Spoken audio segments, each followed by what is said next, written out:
Assalamualaikum warahmatullahi wabarakatuh.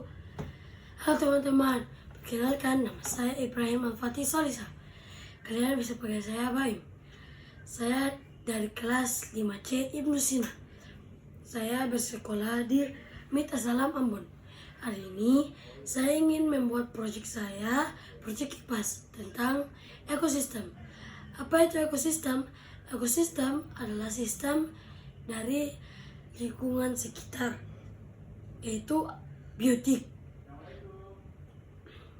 Makhluk hidup sekitar yaitu biotik, dan lingkungan sekitar yaitu abiotik. Biotik adalah makhluk hidup dan abiotik adalah makhluk yang tidak hidup tetapi membantu kehidupan makhluk hidup. Nah, hari ini kita akan membahas tentang biotik. Biotik terbagi menjadi 3, yaitu produsen, komposen, dan dekomposen. Apa itu produsen? Produsen adalah makhluk hidup yang dapat membuat makanannya sendiri melalui fotosintesis.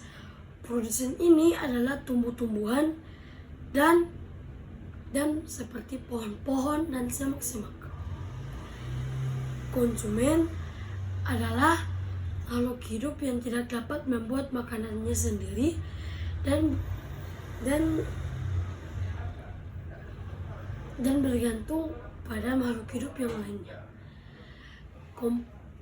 Konsumen juga terbagi menjadi 3, yaitu herbivora, karnivora, dan omnivora. Apa itu herbivora? Herbivora adalah makhluk hidup pemakan tumbuh-tumbuhan. Karnivora adalah makhluk hidup pemakan daging-dagingan. Omnivora adalah makhluk hidup yang memakan tumbuh-tumbuhan dan daging-dagingan. Omnivora juga bisa dibilang sebagai pemakan segalanya. Nah, dan yang terakhir, dekomposen adalah pengurai. Pengurai yaitu bakteri atau jamur. Dekomposen ini berfungsi untuk menguraikan sisa-sisa makhluk hidup yang sudah mati. Oke. Hari ini kita akan masuk ke dalam rantai makanan. Apa itu rantai makanan? Rantai makanan adalah proses makan dan dimakan oleh makhluk hidup yang lain. Makhluk hidup satu dimakan oleh makhluk hidup yang satunya lagi. Itu seperti proses yang berulang-ulang. Nah, kita akan masuk ke dalam rantai makanan. Nah, ini adalah proyek saya yang saya sudah bikin. Ini adalah materinya tentang rantai makanan. Nah, mari kita mulai. Produsennya adalah tanaman berbunga. Tanaman berbunga ini adalah produsen. Mengapa sampai dibilang produsen? Karena bunga ini dapat membuat makanan sendiri melalui fotosintesis. Lalu tanaman berbunga dimakan oleh belalang.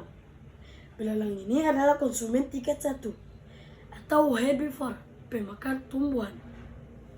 Nah, lalu belalang ini dimakan oleh tikus. Tikus ini kan bisa dibilang konsumen tingkat 2. Tikus ini bisa dibilang karnivora, bisa juga omnivora. Karena tikus ini memakan segalanya. Kabel, kayu, atap rumah, dan lain-lain. Lalu tikus dimakan oleh elang. Elang ini masuk ke dalam konsumen puncak atau konsumen tingkat 3, yaitu omnivora. Nah, jika sudah sampai di elang ini atau konsumen puncak, maka ini sudah termasuk omnivora dan tidak bisa dimakan oleh siapapun. Nah, setelah itu elang ini mati dan diuraikan oleh bakteri Bacillus.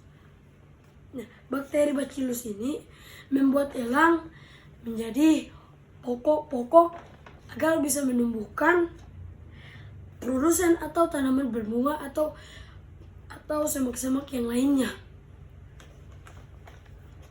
Nah, setelah bakteri Bacillus ini dia menumbuhkan pokok-pokok yang sudah diambil oleh elang menjadi tumbuhan. Nah, sampai di tumbuhan maka akan berulang-ulang terus. Nah, itu disebut rantai makanan. Proses yang berulang-ulang tanpa henti. Kita juga bisa melihat produsen ini dihidupkan kembali oleh bakteri Bacillus. Bakteri Bacillus ini jika sudah mati maka menambahkan sari-sari kepada produsen bunga ini. Nah, sekian saja proyek saya hari ini. Mohon maaf bila salah. Semoga bermanfaat untuk kalian semua. Wassalamualaikum warahmatullahi wabarakatuh.